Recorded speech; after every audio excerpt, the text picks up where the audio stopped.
The show where there are no penalties, nothing is offside, and everything is fair game. This is The Gloves Are Off.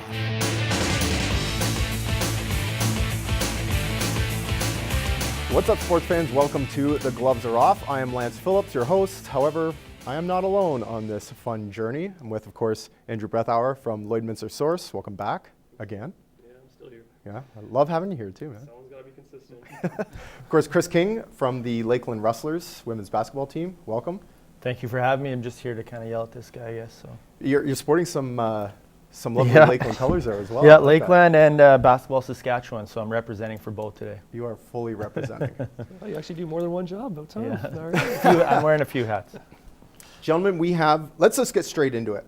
There was a fairly substantial football game that happened this past weekend. Oh, are you aware of it? That Sunday night was pretty good. Yeah, I think. Yeah. Grey Cup. Of course, the Ottawa Red Blacks came out victorious.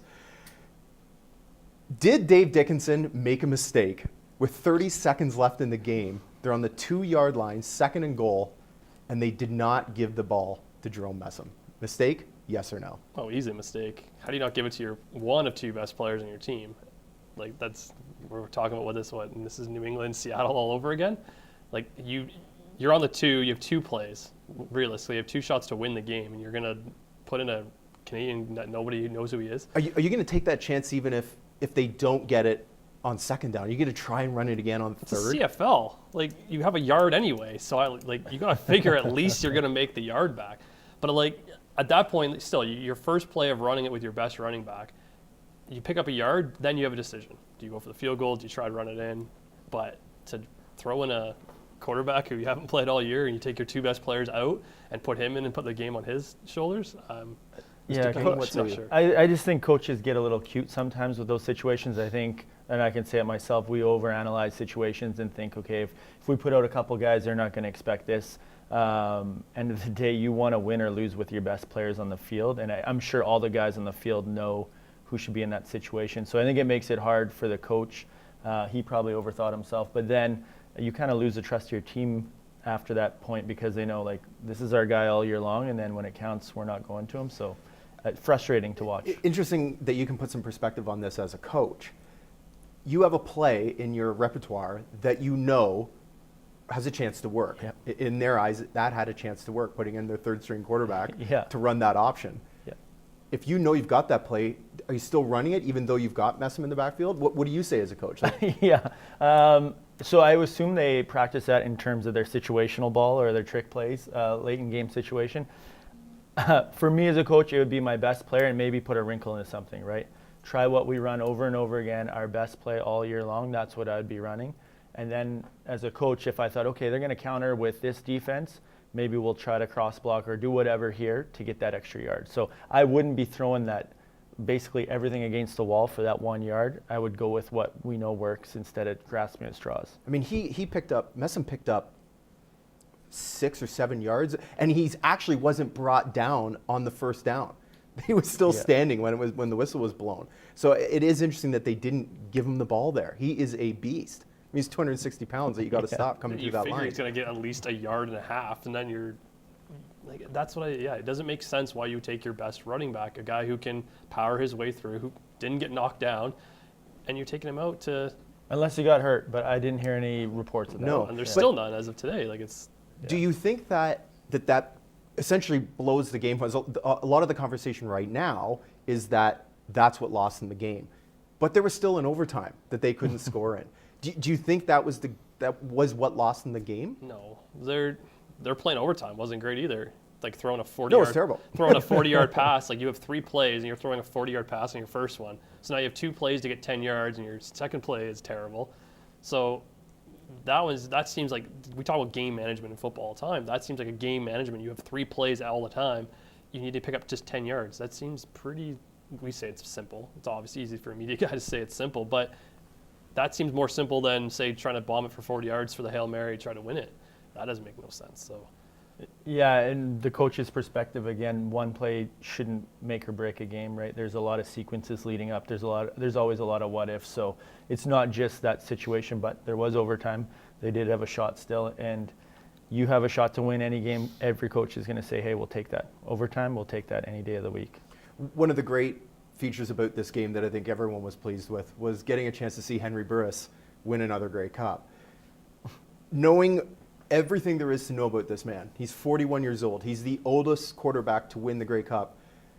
If you're Henry Burris, what are you doing this offseason? Are you retiring or are you coming back? I'm retiring. You're already in a situation this year where you lost a starting job and then had to win it back, and now you've won the Grey Cup. What more do you have to prove? There's nothing else to. You've won it twice. You're 41. You've lost your job. You possibly could lose it again next year. That's a high. So do you want to be? Do you spend your last season as a backup, or do you want to go out being the Grey Cup champion? Yeah, I would go out as a champ, and I'd be asking the organization for compensation, put me in management, make me an assistant coach or something like that, pay out my contract. But I just don't see any way that he makes it through a year. The guy seems like he's been in the CFL forever, literally since I was born. He's been on every team. So I think it's awesome. You always want to go out on a high note, and I think that's what he has a chance to do. I think he needs to take it now that he's almost 50 years old playing football. So. And it was pretty impressive to me that he actually came back out after hurting his knee. Looked like he'd injured his knee pre-game, warm-up, injures his knee and comes back out and puts on that performance. I mean, that is pretty outstanding. It's Canadian. That's what we do. We just go out there injured, don't care. Tough it out. Well, that's why he's been around forever, right? And I'm not sure there's anybody that would say that seeing Smiling Hank out there, smiling, holding the Grey Cup, holding his second Grey Cup MVP award is not special. I think it's great for CFL, right? I think that's something they can use and promo the heck out of for their organization. So it's awesome to see. Except you probably feel the Alberta is probably ticked off that Ottawa screwed them over again. So it just seems to happen all the time lately. It's interesting that you two said that he's retiring. I'm not sure I see that out of him. I think he's got a lot of football left. He reminds me of Ricky Ray in Toronto. He's got some football left in him. If he can avoid injuries, he could be back. It'd be different if he was in a situation, I think, where he didn't have to come back to that team. But he's not. He's under contract. He has to come back again. It's not like he can go find another team that wants his services. You have one team. You have to play for them unless they trade you. So I don't know where he fits into that lineup. Like, it's already shown that he's maybe not the future of that team. Do you go one more year and hope that your team makes it back to the Grey Cup so you can win it again at home? That's a lot of what ifs, especially in the Canadian Football League. So I'd pack it in, but I'm June will tell us. Yeah. Coming up next on The Gloves Are Off, we're talking Raptors. Is the window closing in the East for that team?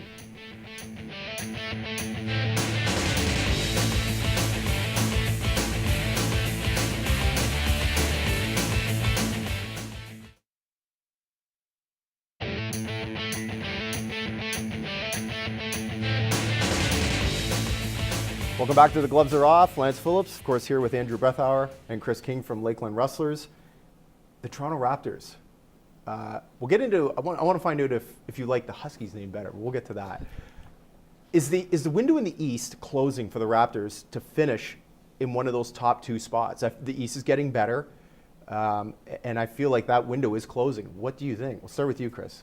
Yeah, you know what? I like the makeup of the Dinos. I think they're a really good team.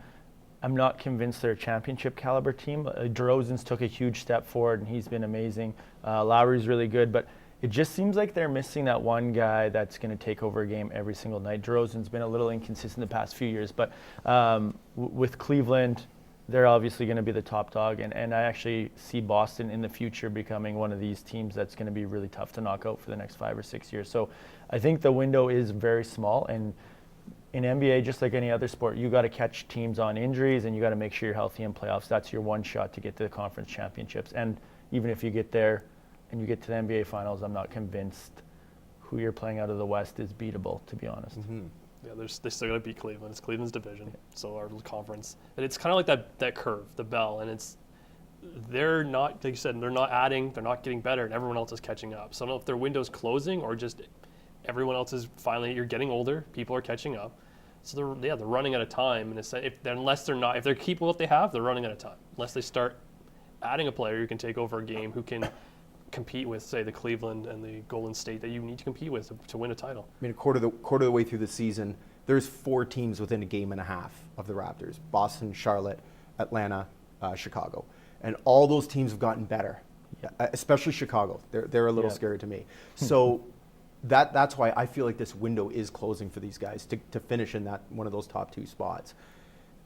Well, and what we're finally seeing out of the East is parity, right? Like we haven't had it forever. It was the top 8 teams in the league are in the West, maybe one Eastern team's as good as them, and now the title's shifting and the East is starting to be better on the whole. So I think you're going to see better basketball come out of there, and now it's kind of like an arms race. You need 2 or 3 superstars in the East to win that now. But then you might see them rise up to the occasion. Now you can't just coast. You can't just, like you guys did last year, win on talent, and didn't actually do anything. That's right. But it's true. You got to play better opponents. Every coach will tell you they want to play the better teams. They don't want to play soft games, and because when it comes playoff time, you're in the position where the game's on the line and you haven't played those games all year, and you need that playoff experience. So the next half of the season, whatever, that's going to matter mostly. Is you want that parity. You want everyone close. You want to have to fight for your position. Is there something to be said for a dynasty, though, as in the Cleveland Cavaliers? They're clearly the best. If they went on a run, won a couple of titles, is there something to be said for having a team like that and wanting to see a team become a dynasty as opposed to parity? I hear what you're saying. I hate Cleveland. I hate them with a passion. Fair so enough. The word dynasty in Cleveland really rubs me the wrong way. That being said, I was a Lakers fan, and I think that was part of the appeal to the Lakers is that they were good. They had these star players. I think the league would love to see other teams win or in the championships all the time. But right now, we kind of have an interesting thing in the NBA. We have Golden State and Cleveland, and then everyone else is around that mix. But those 2 teams could be in the finals for the next 5 years. And I think that would make basketball very interesting, back to the old Celtic-Laker days. That would be interesting. Let's move on to some NHL chat for a moment here. Is there anyone in this room who likes the Pittsburgh Penguins? Anybody? Well, one guy's Didn't excited. wear my shirt today. I should have. I wore the jersey on the show, and We're at the quarter pole of the season. Is Sidney Crosby the MVP at this point, and will he carry that through for the rest of the season to be the league's MVP? Yes. Andrew, as the Pens, Are you answering as a fan, or what are you answering? The fan of me wants to say yes. The media analysis guy in me says yes. It's Sidney Crosby. This is, remember last year he was out for 3 months or whatever the hell he was, and then just, don't worry, I'll just take over the league, and that's what he did, and did it again. Now this year he's kind of just dangling the fish hook in front of him. They're like, go ahead, I'll let you have your moment, but it's going to be Crosby. It's Crosby's to lose, and that's the thing.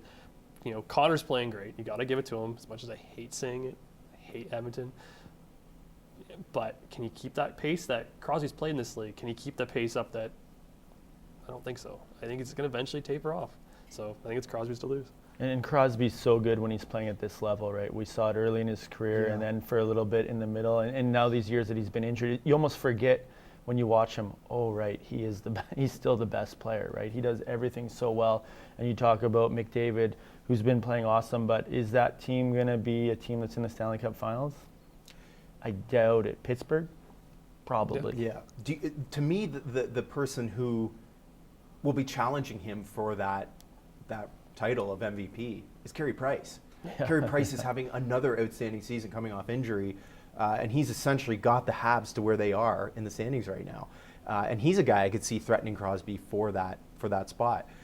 That being said, there's something to be said for 15 goals in 16 games, which Sidney Crosby has done so far. Yeah, the knock on Pittsburgh is the fact that you have Kessel and you have Malkin, and they have more points than Crosby does, and that's the knock. Is that, Pittsburgh, of course he's going to score. He has all this firepower. So yeah, a guy like Carey Price. You look at other teams. Tarasenko's playing great. Seguin's playing great. Who know? We're quarter away. Jamie Benn is excellent as well. There's tons of options, and eventually someone's going to rise out of that occasion. And I don't know if right now a guy like McDavid, as much as we love to praise him, if he's capable of going that extra step. Like we said, Crosby knows how to play in this. And it's weird when you think all we talk about is McDavid, Austin Matthews, PK Subban lately, Carey Price. That's all we talk about. And we're always forgetting, remember the best player is sitting over in Pittsburgh as a Stanley Cup champion. And it's like, oh, okay, well. He just does it quietly. Just does his thing. Like there used to be a time where we used to hate Sidney Crosby for everything he said. Now it's like we don't even talk about Sidney Crosby. He just goes in, and it's dangerous because now you don't talk about him. He's just like, okay, I'm just sitting here scoring more points per game than anybody, but don't worry about it. How do you guys feel about over/under? Sounds good. Sounds like I usually lose though. I think you might win today. Okay. Over/under coming up next on Off.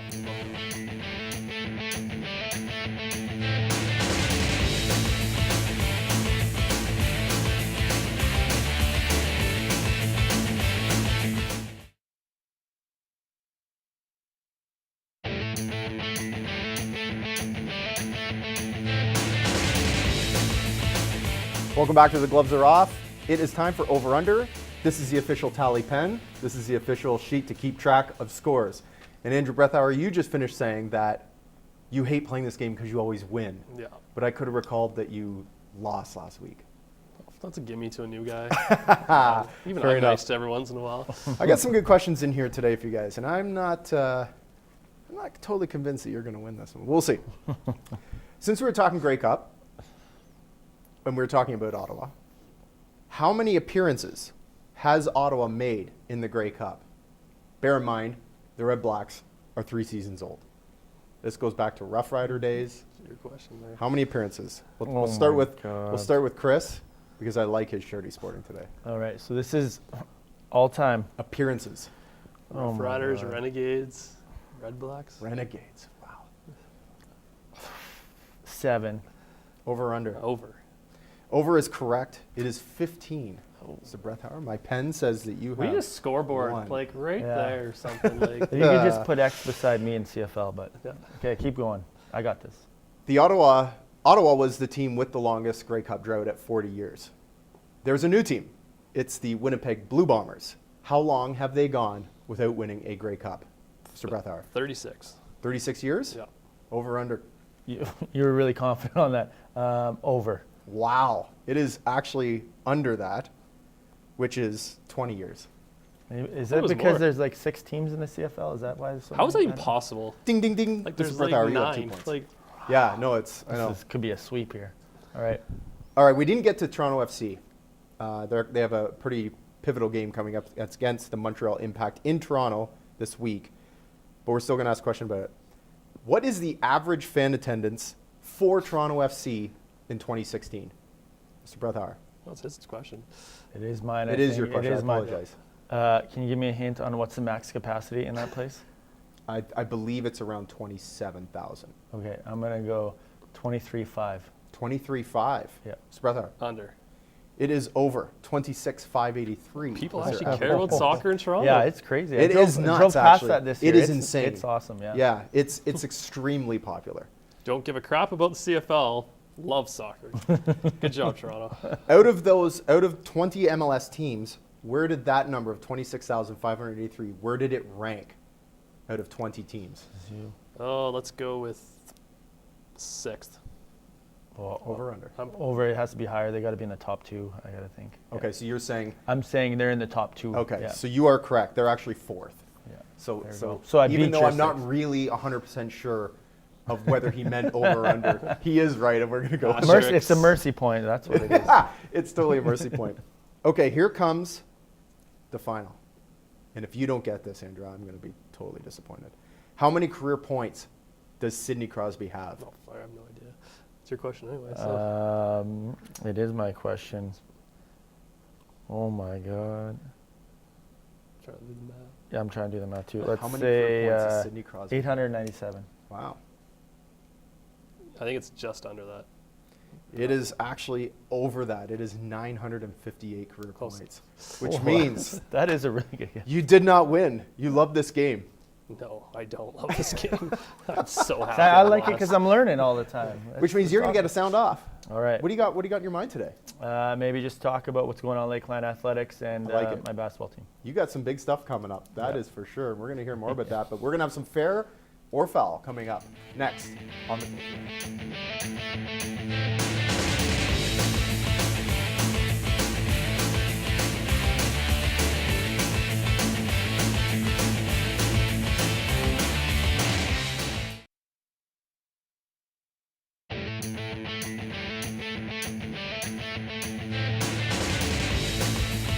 Welcome back to The Gloves Are Off. Lance Phillips here in studio with Andrew Brethauer and Chris King of Lakeland Athletics.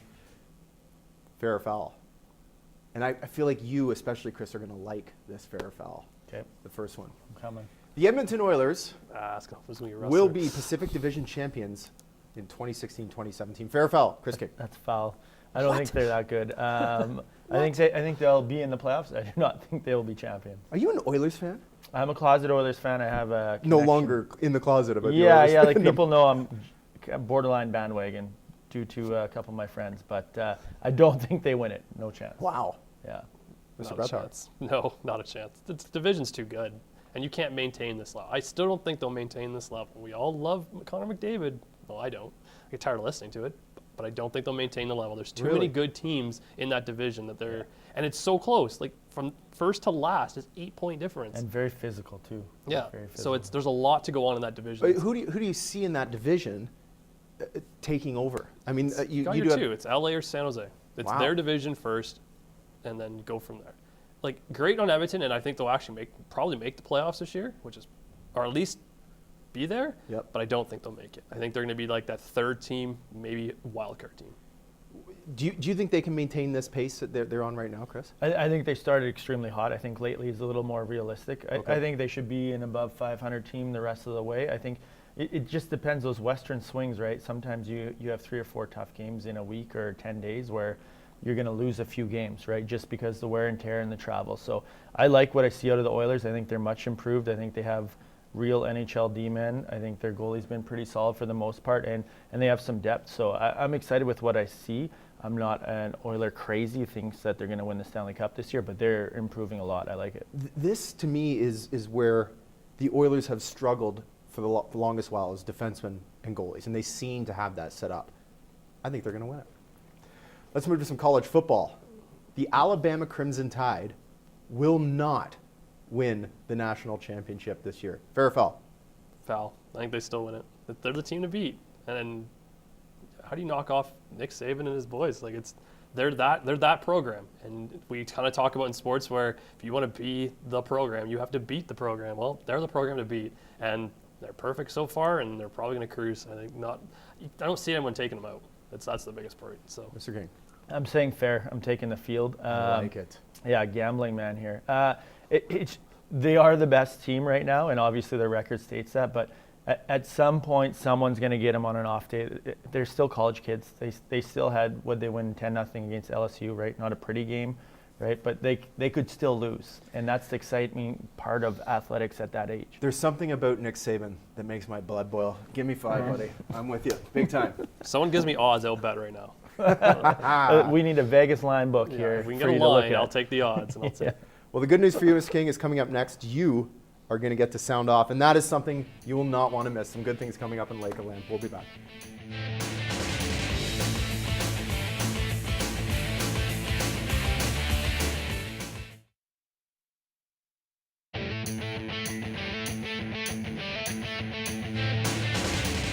Welcome back to The Gloves Are Off. It's Chris King's time to shine. The camera is yours, sir. Please, have at it. Something. Just sounding off about Lakeland College athletics. We have our women's and men's volleyball team playing at home this weekend on Saturday, playing King's College. 2 very strong teams. Mm-hmm. And then also just like a thanks to our program and our sponsors. Our girls are heading to Cuba to play for 7 days. We have 4 games and 4 practices down in Cuba. So while you guys are here enjoying the snow, I'll be getting my tan on and hopefully not losing, but getting some really good competition down south. So. Got it with 30 seconds left here. Let's quickly talk about your women's team. You split a couple games in the weekend. How are you feeling about the second half of the season? Publicly, I'm really excited about the second half. I think we have a shot to go 10-2-ish if we get healthy. So very excited. First half wasn't great. We'll have a couple players back, and we'll be better. That is amazing. Thanks so much for tuning in to The Gloves Are Off. I'm Lance Phillips. Thanks to Andrew Brethauer, Chris King. See you in 7 days.